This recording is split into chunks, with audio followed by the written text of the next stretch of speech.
उठ रहा है कि क्या आम आदमी पार्टी पर वाकई मीडिया मेहरबान है, और यही हमारी चर्चा का विषय है। सबसे बड़ा सवाल कि क्या आम आदमी पार्टी पर मीडिया ज्यादा ही मेहरबान हो रहा है, क्योंकि इसी तरफ इशारा किया है नरेंद्र मोदी ने। दूसरा सवाल ये कि मीडिया में कवरेज घटने से क्या परेशान है नरेंद्र मोदी, और शायद इसी वजह से उन्होंने ये बात कही। और तीसरा सवाल, क्या मीडिया से मोदी की नाराजगी जायज है? जो वो कह रहे हैं उस बात में आखिर कितना दम है? तो ये हैं तीन अहम सवाल, और इन्हीं अहम सवालों पर हम बहस करेंगे। हमारे साथ खास मेहमान मौजूद हैं। आपको बता दें कि बीजेपी से हमारे साथ सुधांशु मित्तल जी मौजूद हैं, और मैं चर्चा की शुरुआत सुधांशु जी से ही करना चाहूंगी। सुधांशु जी, आपसे सवाल सबसे पहले यही है, और वो सवाल है नरेंद्र मोदी की बात को लेकर। सवाल यह है कि नरेंद्र मोदी क्यों ऐसा कह रहे हैं कि मीडिया मेहरबान है अरविंद केजरीवाल पर, जबकि मीडिया तो समय समय पर नरेंद्र मोदी के कार्यक्रमों को भी दिखाता आया है। फिर ऐसी बात क्यों कही उन्होंने? नेहा जी, आशुतोष जी के चैनल से रिजाइन करके आम आदमी पार्टी ज्वाइन करके चुनाव लड़ने के फैसले से सारे मीडिया की विश्वसनीयता, प्रामाणिकता और उनकी कार्यशैली पे एक प्रश्न चिन्ह लग गया है। आज जो हमेशा माना जाता था कि मीडिया फोर्थ एस्टेट है और सच का प्रतिबिंब है, उस पे लोगों को लगने लगा है कि जो 1.5 साल तक एक ही लाइन लेके जनता को दिखाने की कोशिश कर रहा था, जब वो पार्टी में जाके अब चुनाव लड़ने जा रहा है, तो इसके मतलब है मीडिया में ये खेल चल रहा है। तो पहले तो इस विश्वसनीयता के बारे में मीडिया के अंदर जो प्रतिक्रिया होने वाली थी या होनी चाहिए थी, वो नहीं हुई है। ये आप लोग ध्यान में अपने रख लीजिए। और मैं तो एक सजेशन दे रहा हूं, ये एक सुझाव है मेरा, मीडिया की तरफ से एक ये घोषणा जरूर होनी चाहिए कि हम लोग किसी राजनीतिक संगठन को ज्वाइन नहीं करने वाले और चुनाव नहीं लड़ने वाले। आगे आने वाले में इस्तीफा देकर राजनीतिक संगठन को उन्होंने ज्वाइन किया है, और उस वजह से आप पूरे मीडिया पर सवाल उठाएंगे। आपने एक अहम सवाल उठाया, बीजेपी वाले ऐसे पैसे लेते हैं। दिबांग, आप क्या कहना चाहेंगे? तो इसका मतलब ये हुआ कि बंगारू लक्ष्मण को हमने देख लिया पैसा लेते हुए। अब हम ये मानते हैं कि सारे बीजेपी वाले इसी तरह से पैसा लेते हैं। क्या हम ये कह रहे हैं? मेरे ख्याल से ये कहना गलत है। एक इंडिविजुअल की बहुत मशहूर है दिवान जी, आपके बारे में भी ये हो रहा है कि आप भी ज्वाइन करने वाले हैं उनको। वैसे एक चीज और बता देता हूं मैं, आपके बारे में भी यही आ रहा है कि आप भी उनको ज्वाइन करने वाले हैं। तो इसलिए कुछ तथ्य जो है सामने आ जाए, और ये लोग जो ज्वाइन के बारे में, ये लोग जो ज्वाइन कर रहे हैं तो जरूर जाइए। ठीक है सुधांशु जी, आपने अपनी बात रखी, दिबांग को बोलने का मौका देते हैं। जी दिबांग, आपके बारे में ये कह रहे हैं, ये बीजेपी का तरीका है कि आपके बारे में कौन कह रहे हैं? क्या मैंने कभी कहा ऐसा? क्या आम आदमी पार्टी के कभी किसी ने कहा ऐसा? ये बीजेपी का तरीका है। जो भी आपका विरोध कर रहा हो, जो भी आपके खिलाफ बोल दीजिए अरे आप भी आप ज्वाइन कर रहे हैं। आपको क्या मैंने कभी कहा ऐसा? क्या आम आदमी पार्टी ने कहा ऐसा? आपके बारे में लोग बोल रहे हैं। कौन लोग बोल रहे हैं? 6 लोगों के नाम बता सकते हैं? क्या क्रेडिबिलिटी है उन लोगों की? मैं बताता ये बिल्कुल मुझसे पूछिए तो। अब हाँ बताइए आप मुझे नाम। मैंने आपको कभी कहा मैं आप ज्वाइन कर रहा हूं? आपकी हिम्मत कैसे होती है इस तरह की बात करने की? इतनी ओछी बातें करना, इतनी ओछी बातें करना, सिर्फ एक राजनेता, उसी पार्टी का राजनेता। आप किसी राजनीतिक संगठन से के संबंधित नहीं रहे कहिए, आप किसी राजनीतिक संगठन से एसोसिएटेड नहीं रहे कहिए, फिर बात करूंगा मैं आपको। आप यहां पर बैठकर राजनीति की बात जब करते हैं तो आपकी पृष्ठभूमि साफ होनी चाहिए। अगर आपकी ये हिम्मत कैसे हो रही है ये कहने की आपके बारे में ऐसा लोग कह रहे हैं? क्या मैंने कहा आपको ऐसा? मैं बताऊंगा ना। क्या मैंने कहा ऐसा? आप सड़क की बात को स्टूडियो में ले आएंगे इस तरीके से? आपका किसी राजनीतिक संगठन से आप सड़क की बात को स्टूडियो में ले आएंगे? इसी तरह से आप राजनीति करते हैं? यही आपकी क्रेडिबिलिटी है? इतनी ही जानकारी है आपको चीजों की? इसी तरह की बातें आप करना चाहते हैं लोगों से? शर्म आनी चाहिए सुधांशु मित्तल आपको इस बात पर। आप इधर उधर की बात आपको शर्म आनी चाहिए इस बात की। आप बिल्कुल झूठी बातें, सड़क की सुनी हुई बातें आप इस तरह से सामने कर रहे हैं। आपको शर्म आनी चाहिए। नहीं, और सुधांशु जी, ये बात गलत बोल रहे हैं। सुधांशु जी देखिए, ये एक पत्रकार, 2 पत्रकार, इस तरह से बात नहीं है, या व्यक्तिगत भी नहीं होना है। जो भी जा रहे हैं रिजाइन करके जा रहे हैं, जो आप ही के नेता ने मंच से उठाया है उस पर सवाल है। नहीं, हम इसको एक व्यक्ति विशेष वाली चर्चा नहीं बनाएंगे, 1-2 पत्रकारों की चर्चा नहीं बनाएंगे, ये चर्चा मोड़ने वाली बात होगी। मैं राजनीतिक मेहमानों के पास आऊंगी, लेकिन उससे पहले क्योंकि आपने एक ही नहीं, आपने नहीं ऐसे थोड़े हवा में थोड़े हम बात करेंगे। हमारे साथ एनबीए के महासचिव एनके सिंह साहब भी मौजूद है। एनके सिंह जी, जो बात मुझे समझ आ रही है, सुधांशु मित्तल ने जो अपनी बात शुरू की, कोई प्रमाणिकता नहीं है आपके पास, कोई सबूत नहीं है, खाम-खाम का हल्ला कर रहे हैं आप। ये बीजेपी का पुराना तरीका है, यही आरोप आप पे लगते हैं और ये आरोप को आप साबित कर रहे हैं। आप इस बात को साबित कर रहे हैं कि बीजेपी बिना किसी आधार के बात करती है। सुधांशु मित्तल का ये बयान इसका नमूना है और शर्म आनी चाहिए सुधांशु मित्तल को।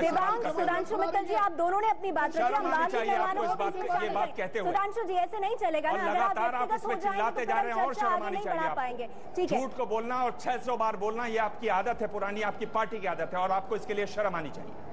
आप दोनों ने अपनी बात रखी। एनबीए के महासचिव एनके सिंह साहब हमारे साथ मौजूद हैं। एनके सिंह जी, ये कौन सी लाइन है जो बीजेपी ले रही है, जिसमें सुधांशु मित्तल कहते हैं कि एक पत्रकार जिन्होंने एक चैनल से इस्तीफा देकर पार्टी ज्वाइन की है, उनके इस कदम ने सारे मीडिया पर प्रश्न चिन्ह लगा दिया है बीजेपी को लेकर। ये तर्क, इसमें कैसे देखा जाए इसे? मेरा अभी तक ये मानना था कि सुधांशु मित्तल बीजेपी से हट के थोड़ा लॉजिकल बात करते हैं। बीजेपी की तो ये आदत है। सुधांशु जी, आप चुप हो जाइए, कम से कम आप चुप हो जाइए सुधांशु जी।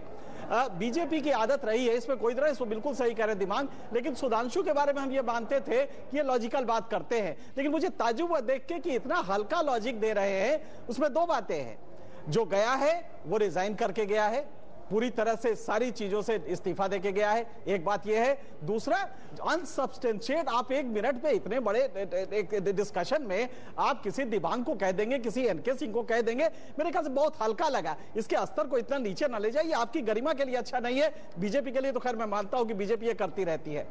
अब दूसरी बात पे आते हैं, ये इस तरह के आरोप इंस्टीट्यूशन पे लगाना, उनको डिमोलिश करना, ये बड़ा आसान होता है। बीजेपी इसकी आदत में रही है, कोई दो राय नहीं है। नरेंद्र मोदी लगातार जब उनको अच्छा लगता है, जब हम प्रधानमंत्री के इंडिपेंडेंस डे की स्पीच को और नरेंद्र मोदी की स्पीच को बरक्स रखते हैं, तो कांग्रेस को बुरा लगता है, नरेंद्र मोदी उस समय खुश होते हैं।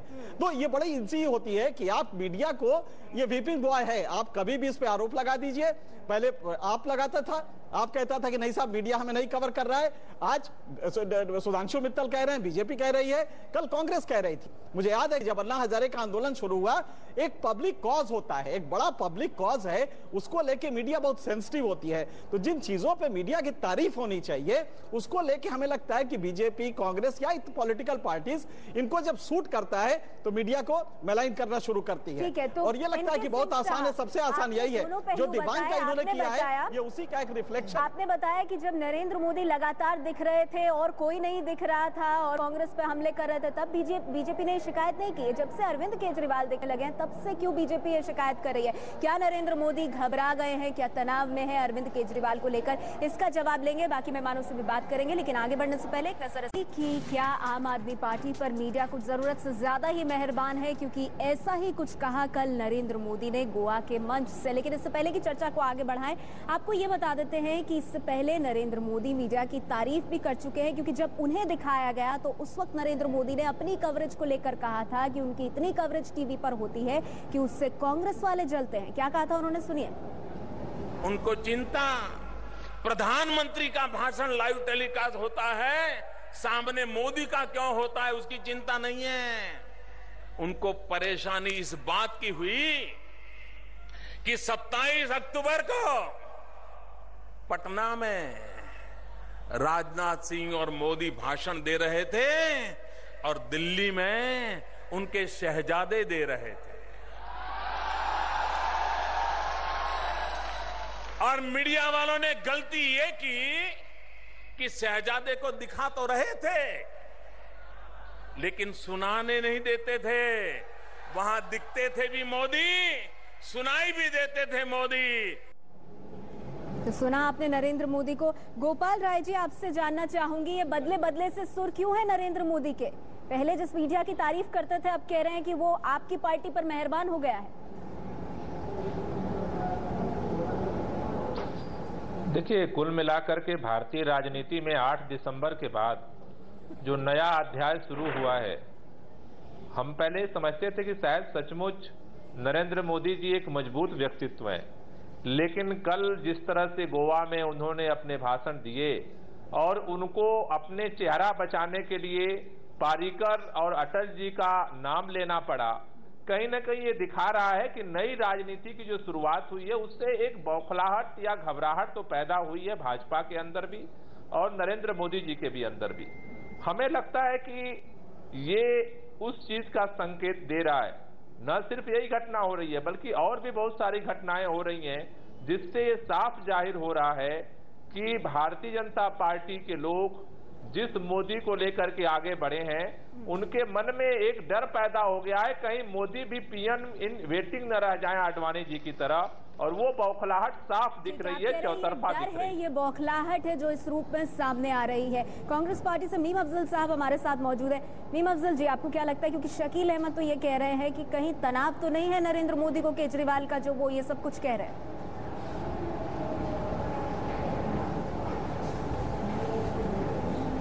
अब ये तो शकील साहब बताएंगे उन्होंने क्या कहा है, क्या सोच रहे हैं, लेकिन मैं ऐसा सोचता हूं कि आज आपने अपने प्रोग्राम के ऊपर लिखा है कि आप पर मीडिया मेहरबान।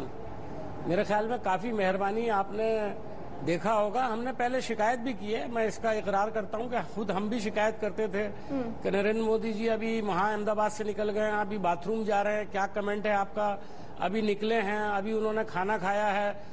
तो मुझे तो लगता था कि पता नहीं किस किस चीज़ पर आप कमेंट लेंगे, तो हम उस वक्त ये शिकायत करते थे कि कुछ ज़्यादा मेहरबानी है। असल में आपने उनको आदत बहुत बुरी डाल दी। अब मैं तो ये सोच रहा हूँ कि आज आपने बड़ा गलत काम कर दिया कि वक्त पे ही एक ही दिन बाद आपने कहना शुरू कर दिया कि वो घबरा गए हैं। तो अभी तो वो इससे भी ज़्यादा अपना चेहरा दिखाते, हो सकता है कुछ टीवी चैनल्स पर मारपीट भी हो जाती, किसी की पिटाई भी हो जाती, लेकिन आपने वो मौका नहीं दिया। आज ही आपने बोल दिया तो मेरा ख्याल है आज इनको इंस्ट्रक्शन हो जाएंगी कि मत बोलो भाई, ऐसे मत बोलो। हमें तो बहुत नवाजा है, अब केजरीवाल जी को नवाज रहे हैं या उनकी तरफ तवज्जो है तो उनको आग लग गई है असल में। तो मैं तो यही कहूंगा कि नरेंद्र मोदी जी को ये कम से कम प्रधानमंत्री के उम्मीदवार हैं, अगर वो इस किस्म की गुफ्तगू करते हैं तो परहेज करना चाहिए उनको। और सुधांशु भाई से भी मैं ये कहूंगा कि आज वो जो बोले हैं थोड़ा अच्छा नहीं लगा मुझे भी।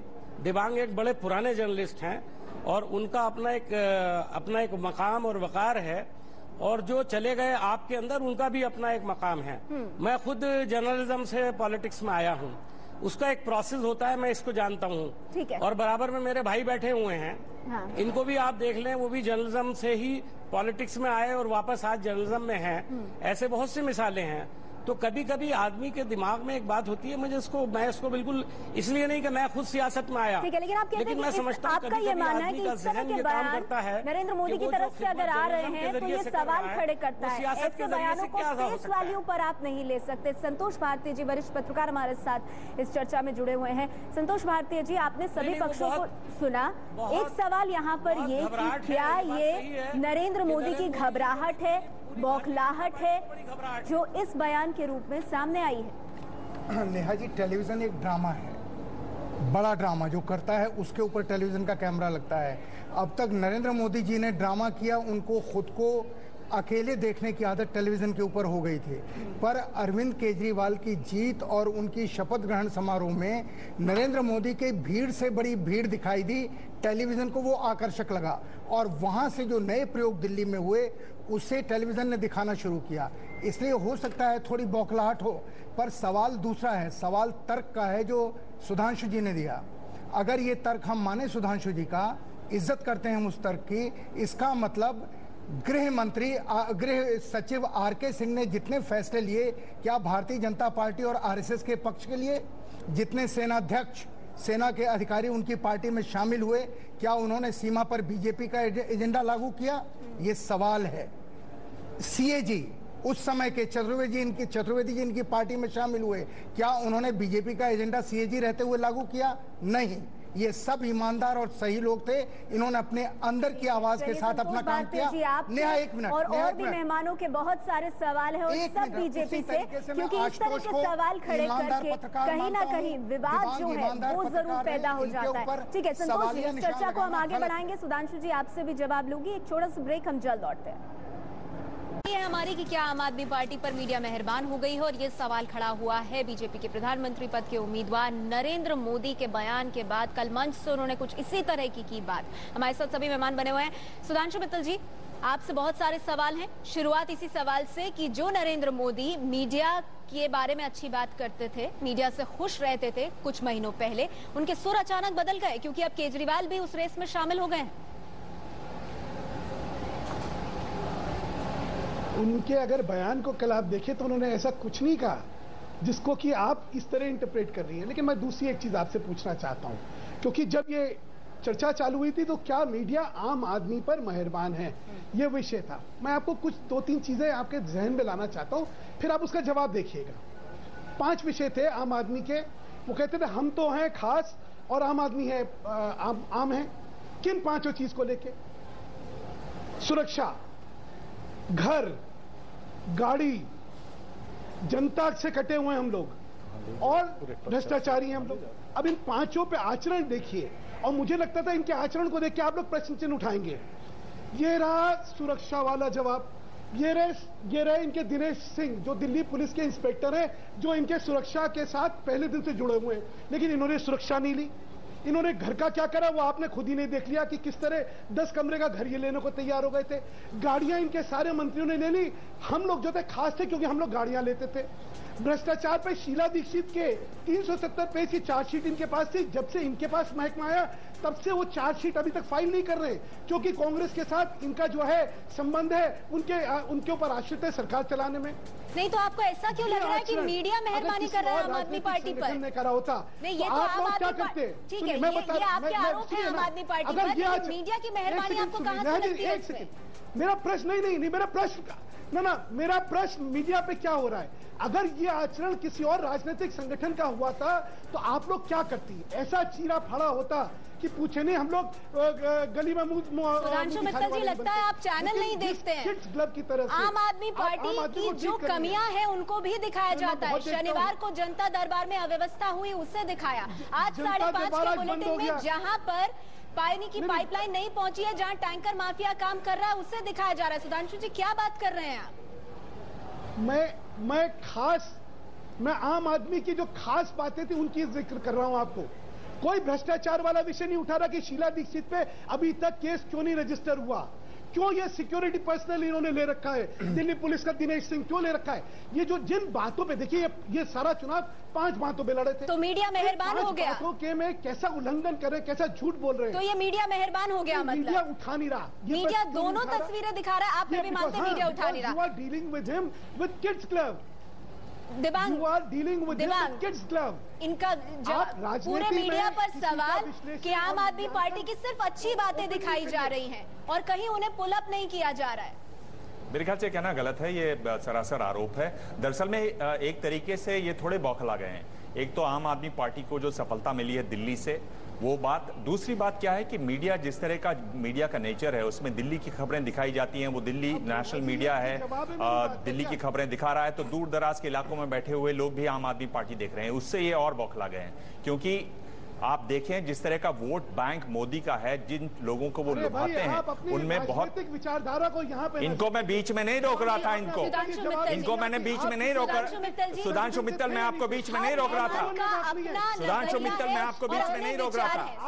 आपको बीच में नहीं रोक रहा था। बाकियों को भी अपनी सुधांशु मित्तल, मैं आपको बीच में नहीं रोक रहा था। पूरी चर्चा इसलिए बीच में मत बोलिए, लड़ाई का मैदान बनकर बीच में मत बोलिए ऐसे, फिर मैं आपको नहीं बोलने दूंगा। मेरे को आदत है बोलने की। आप नहीं बोल पाएंगे कुछ, आपकी आवाज नहीं जाएगी ऐसे। और मैं आपके जो पैसे हैं उसके बारे में नहीं बोल रहा हूँ। आपका पैसा कहां से आया इस बारे में बात नहीं कर रहा हूं मैं। आपका पैसा जहां से आया उस बारे में नहीं बोल रहा हूँ। सुधांशु मित्तल, आप बीच में मत रोकें ऐसे। कमाल कर रहे हैं आप भी। शो को मत खराब करें, बीच में मत बोलें। आपने जो पैसा कमाया हुआ है, कहां से कमाया हुआ है, उस पर नहीं बोल रहा हूँ मैं कुछ भी। सुधांशु मित्तल जी, आप इस तरह से चर्चा कभी खराब नहीं करते। रखा हुआ है, इसके ऊपर भी नहीं बोल रहा हूँ। कोई एजेंडा है क्या? सामान, आपका पैसा कहाँ है उस पर नहीं बोल रहा हूँ। कहां से आया उस पर नहीं बोल रहा हूँ। सुधांशु जी, आप वरिष्ठ नेता हैं, सबको बोलने दीजिए। हो सकता है आपकी राय से लोगों की राय ना मिले, लेकिन सबको सुनना संयम से वो महत्वपूर्ण है। जी दिबांग, अपनी बात पूरी कीजिए। अगर आप विस्तार से देखें तो जिस तरह का वोट बैंक मोदी का है, जिसको वो लुभाते हैं, यानी वो लोग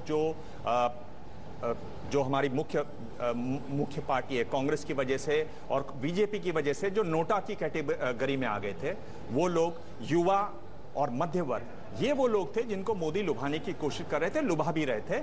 उस जगह अब आम आदमी पार्टी आकर खड़ी हो गई है। वो लोग टेलीविजन बहुत देखते हैं, तो इनको लग रहा है कि ये तो बाजी इनके हाथ से निकल रही है, फिसल रही है, इसलिए इनमें बेचैनी है, इसलिए ये तरह तरह के आरोप लगा रहे हैं और उल जलूल कुछ भी बके जा रहे हैं। जिस तरह की बात सुधांशु मित्तल ने कही वो उसी का द्योतक है, वही दिखाता है। मेरे ख्याल से समझना यही चाहिए। मैं ये नहीं बोल रहा, मैं ये नहीं बोल रहा हूँ पॉलिटिकल एक्टिविस्ट की भाषा है, बिल्कुल बिल्कुल जो भी भाषा है आपके लिए यही भाषा सटीक है, आपके लिए यही भाषा सटीक है। मैं ये नहीं बोल रहा हूँ कि सुधांशु मित्तल के पैसे कहां से आए, सुधांशु मित्तल के किसके पैसे सुधांशु मित्तल के पास है, मैं इस बारे में बात नहीं कर रहा हूँ। आगे बढ़ना होगा, माफ कीजिए, वरना ये पूरी चर्चा जो है ये सिर्फ एक लड़ाई मैदान में तब्दील हो जाएगी। सुधांशु जी, हम बड़े सवाल पर चर्चा कर रहे हैं सर, एक दो व्यक्तिगत मुद्दों पर नहीं, एक दो पत्रकारों को लेकर नहीं हो रही है चर्चा। नरेंद्र मोदी आपके प्रधानमंत्री पद के उम्मीदवार हैं सर, उस हिसाब से तो कम से कम चर्चा को आगे ले जाए। आपने रजिस्टर करा दिया अपना विरोध, हम आगे बढ़ते हैं। हमारे साथ गोपाल राय जी मौजूद हैं, बड़ी शांति से सब कुछ सुन रहे हैं। लेकिन गोपाल राय जी, आपसे जानना चाहूंगी, आपको ऐसा लगा कि मीडिया आप पर मेहरबान है? इस बात में दो राय नहीं कि दिल्ली पर आप सत्ता में आए हैं और आपने बिल्कुल अलग किस्म की राजनीति करके आप सत्ता में आए। कोई सोच भी नहीं सकता था आपको 28 सीटें मिल जाएंगी और आप सरकार बना लेंगे। आपने बना ली तो जाहिर सी बात है मीडिया ने उसको कवरेज दिया। लेकिन कमियां जो आपकी रही हैं, चाहे वो जनता दरबार की अव्यवस्था थी या और तमाम चीजें, मीडिया ने उन्हें भी उठाया है। फिर भी आपको लगता है कि किड ग्लव्स के साथ मीडिया आपके साथ पेश आया, जैसा कि सुधांशु जी आरोप लगा रहे हैं? देखिए, पहली बात क्या है कि जब आदमी बौखलाहट में बोलता है तो उसे समझ में नहीं आती है कि क्या सच बोल रहा है, क्या गलत बोल रहा है। हमने जिस बंगले की जिक्र अभी सुधांशु जी कर रहे थे, मीडिया ने इस मुद्दे को बहुत मजबूती से उठाया और हम लोगों ने, अरविंद केजरीवाल ने और पार्टी ने भी कहा कि मीडिया हमारी गलतियों को बार बार दिखाए, क्योंकि हम सीखने को तैयार हैं, हम अपने को बदलने को तैयार हैं और हमारे अंदर कोई ऐसा नहीं है कि सब कुछ अच्छा है। हम एक सीखने की प्रोसेस में, एक नई तरह की राजनीति, नए तरह के प्रयोग में हम उतरे हुए हैं। और हमने तो विधानसभा में विपक्ष से भी कहा था कि आप भी हमें सिखाइए, हम आपसे भी सीखेंगे। लेकिन इस बदलाव की और राजनीति के परिवर्तन की दिशा में जो कारवां बढ़ा है वो आगे बढ़ना चाहिए और निश्चित रूप से विपक्ष इसीलिए बना है, मीडिया का भी यही रोल है। और हम आज भी कहना चाहते हैं, खुलेआम कहना चाहते हैं कि हमारी हर गलती को मीडिया दिखाए, क्योंकि हम ठीक करना चाहते हैं अपने आप को, के लिए तैयार हैं, उसमें किसी तरह की आपत्ति आम आदमी पार्टी की नहीं होगी। लेकिन मीम अफजल साहब, जो बात बीजेपी उठा रही है, सुधांशु मित्तल जी ने कहा है कि भाई इन्होंने वादा किया था आम आदमी पार्टी ने कि कांग्रेस पार्टी का जो भ्रष्टाचार है सबसे पहले हम इसकी पोल खोलेंगे और सजा दिलवाएंगे कांग्रेस पार्टी में जितने भ्रष्टाचार हुए हैं उन लोगों को। लेकिन अब इस पर कुछ नहीं कर रही है आम आदमी पार्टी और ये कांग्रेस और आपकी मिली भगत है और इसको लेकर नाराज है बीजेपी और फिर निशाना साध रहे हैं मीडिया पर। क्या कहेंगे आप?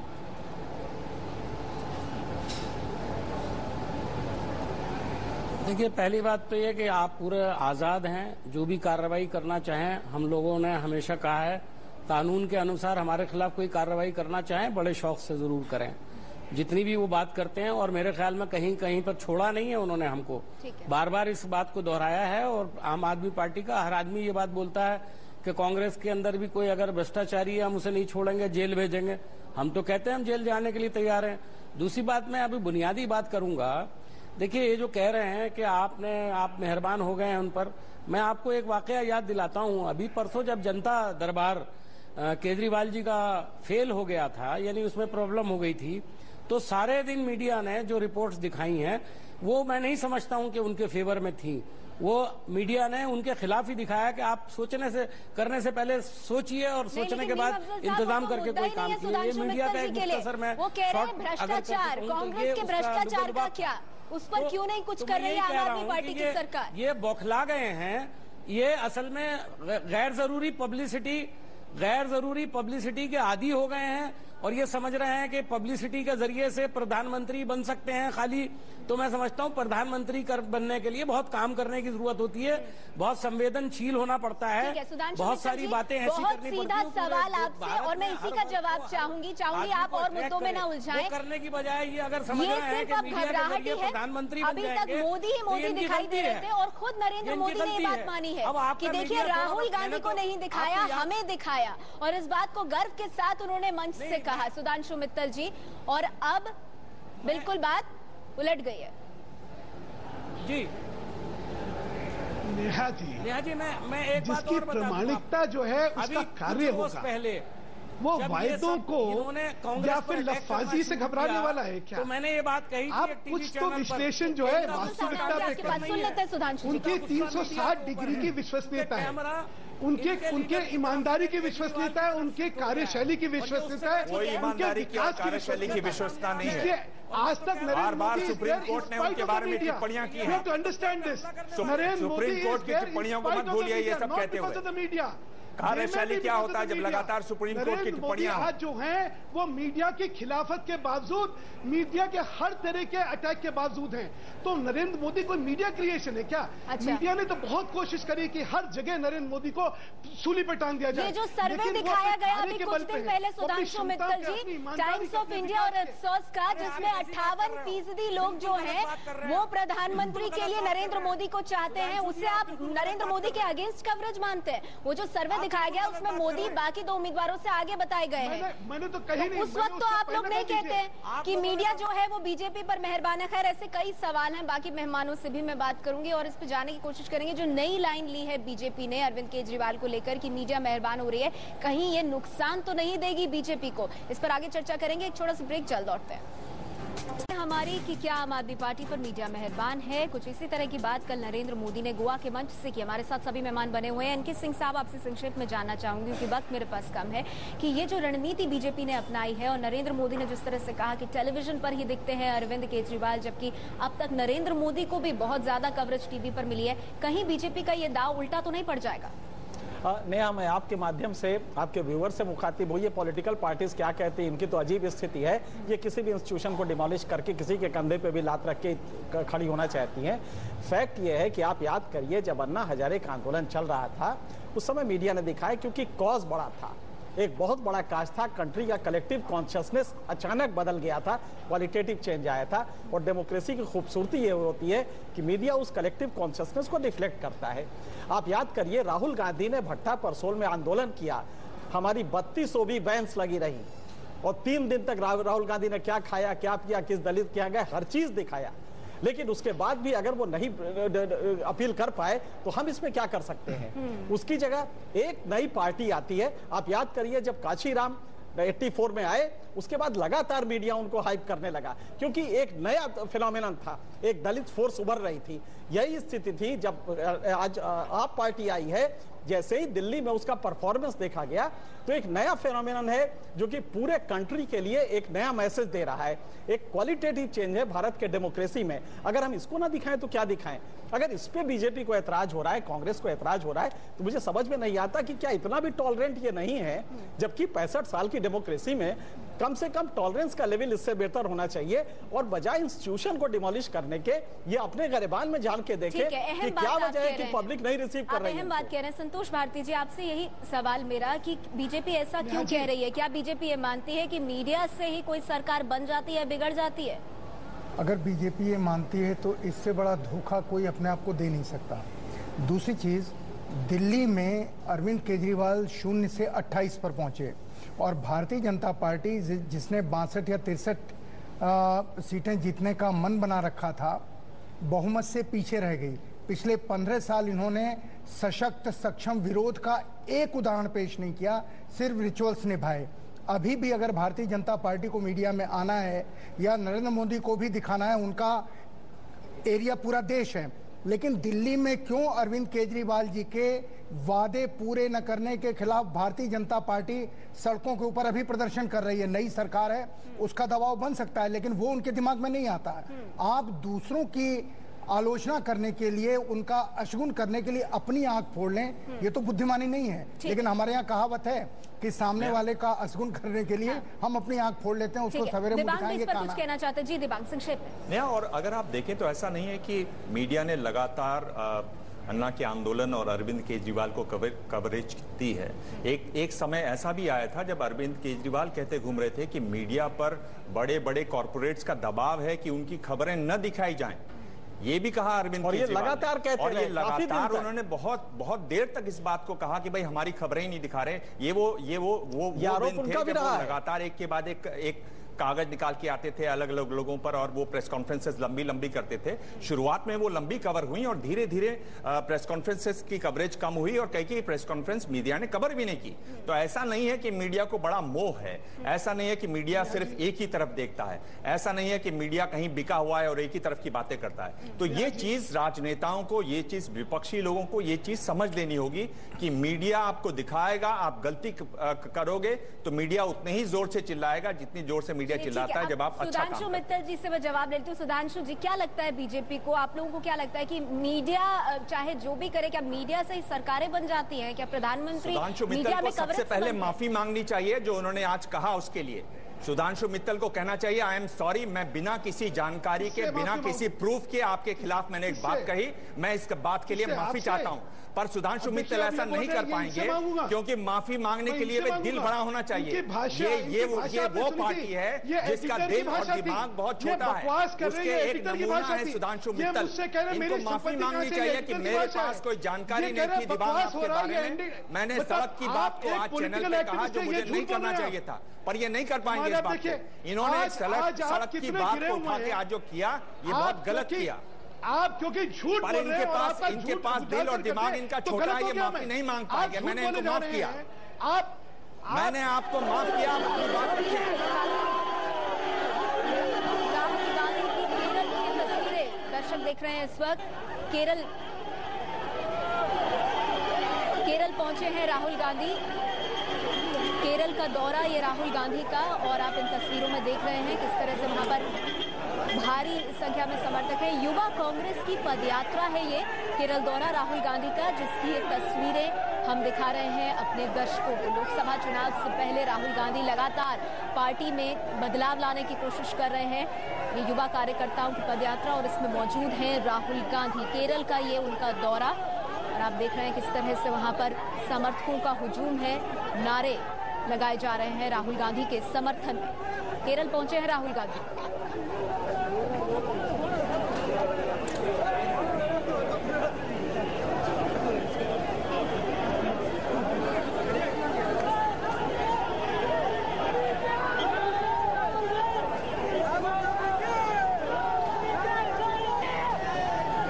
केरल में राहुल गांधी पहुंचे हैं, तस्वीरें आप देख रहे हैं, और जो समर्थक हैं उनसे हाथ मिलाते हुए राहुल गांधी। ये केरल दौरा है उनका, युवा कांग्रेस की पदयात्रा, युवा कांग्रेस की एक केरल यात्रा है जिसमें शामिल होने के लिए राहुल गांधी पहुंचे हैं। आपको बता दें लोकसभा चुनाव से पहले ज्यादा से ज्यादा युवाओं में ऊर्जा भरने के लिए राहुल गांधी इस तरह की कोशिशें कर रहे हैं।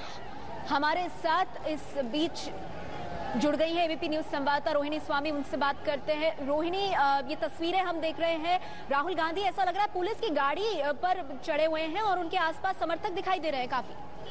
जी बिल्कुल, एक तरीके से राहुल गांधी लोगों के साथ एक कनेक्ट बनाए रखने की कोशिश में है। जिस तरह से हमने देखा है कि वो एक आम आदमी की तरह इंडिगो फ्लाइट के इकोनॉमी क्लास में केरला आप पहुंचे, कोच्चि आए थे और फिर रोड से चले और आलपुरा गए और वो पदयात्रा के साथ साथ चल रहे थे। पर ये हम जिस तरह से देख रहे हैं, हम देख रहे हैं कि कांग्रेस के पार्टी की जो अभी राहुल गांधी की जो ये अभी हमने देखा है कि जिस तरह से कनेक्ट कर रहे हैं, कांग्रेस पार्टी की भी ब्रीफिंग है कि लोगों के साथ एक यूथ आइकन की तरह एक कनेक्ट बनाए रखें, लोगों के साथ जाएं और उनके साथ रहें। और ये जिस तरह से राहुल गांधी लोगों के साथ जाने की बात कर रहे हैं, तो यही दर्शाता है, यही दिखाता है कि वो और चूंकि वो अभी प्रधानमंत्री कैंडिडेट बनने की बात हो रही है, तो और लोगों के साथ और उनकी जो सपोर्ट है वो ले आने की कोशिश कर रहे हैं। ऐसे हमने देखा था जिस तरह से बेंगलोर में कुछ दिन पहले जब राहुल गांधी आए थे, नवयुवकों के साथ कांटेक्ट और कनेक्ट बनाने की कोशिश कर रहे थे, इसी तरह केरला में भी वो वही कोशिश कर रहे हैं। शुक्रिया रोहिणी इस जानकारी के लिए। केरल के कायमकुलम की ये तस्वीरें आप देख रहे हैं, राहुल गांधी युवा कांग्रेस की जो यात्रा है उसका हिस्सा बनने के लिए पहुंचे हैं। वक्त हमारे पास इतना ही है, आप सभी मेहमानों का शुक्रिया। जाते जाते मीम अफजल साहब, आपकी शायद शिकायत दूर हुई होगी, आपने कहा राहुल को